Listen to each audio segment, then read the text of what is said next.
वीरू उसे ऐसे सपने दिखाता है कि दिनेश ज्यादा पैसे कमाने के लालच में उनके साथ जुआ खेलने लग जाता है। कल मैंने 1000 रुपए लगाकर 2000 कमाए थे। ऐसा करता हूँ, आज ठेले की सारी कमाई ही लगा देता हूँ, एक दिन में डबल कमाई हो जाएगी। धीरे धीरे दिनेश को जुए के साथ साथ शराब की लत भी लग जाती है। शराब की लत उसे ऐसी लगती है कि उसका अपने काम में मन ही नहीं लगता और वो ठेले पर खड़ा होकर भी शराब के नशे में डोलता रहता है।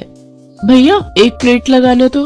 अरे लगता है इस आदमी ने तो शराब पी रखी है। चलो चलो, हमें नहीं खानी इसकी पानी पूरी, चलो दूसरी वाली पानी पूरी खाने चलते हैं। धीरे धीरे दिनेश के सभी ग्राहक कट जाते हैं और वो सभी दूसरे पानी पूरी वालों के पास जाकर पानी पूरी खाते हैं। ये देख भोला और राजू बहुत खुश होते हैं। देखा भोला, अपनी चाल कामयाब हो गई ना। बिल्कुल सरकार, अब देखना उसकी पानी पूरी की तरफ तो कोई देखेगा भी नहीं, सब अपनी ही पानी पूरी खाएंगे। कुछ दिन ऐसे ही बीतते जाते हैं।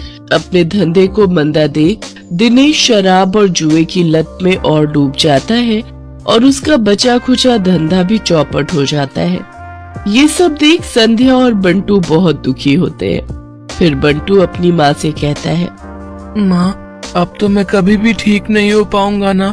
पापा तो अब सारे पैसे शराब और जुए में ही उड़ा देते हैं। तू परेशान मत हो मेरे लाल, बस ऊपर वाले पर भरोसा रख, एक दिन सब कुछ ठीक हो जाएगा।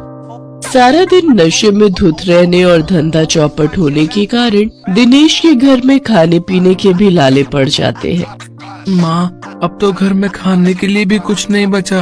अब तो लगता है भूख से ही हम सब मर जाएंगे। ऐसा नहीं कहते मेरे बच्चे, सुख दुख तो जीवन का हिस्सा है। आज बुरा वक्त आया है, कल अच्छा वक्त भी आएगा। ऐसे ही कुछ समय और बीत जाता है। फिर एक दिन उस बाजार में एक आदमी आता है जो सबको पर्चे बांट रहा होता है। तभी वो दिनेश के ठेले पर आता है। अरे सुनो भाई, पेप्सी पानी पूरी वाले, हमारे सेठ मंगल राम चाट भंडार वाले की तरफ से एक प्रतियोगिता होने जा रही है, जिसमें सभी चाट वालों के बीच कंपटीशन होगा। जो भी इस प्रतियोगिता को जीतेगा उसे पूरे 5 लाख इनाम और साथ ही हमारे मशहूर मंगल राम चाट भंडार वाले बाजार में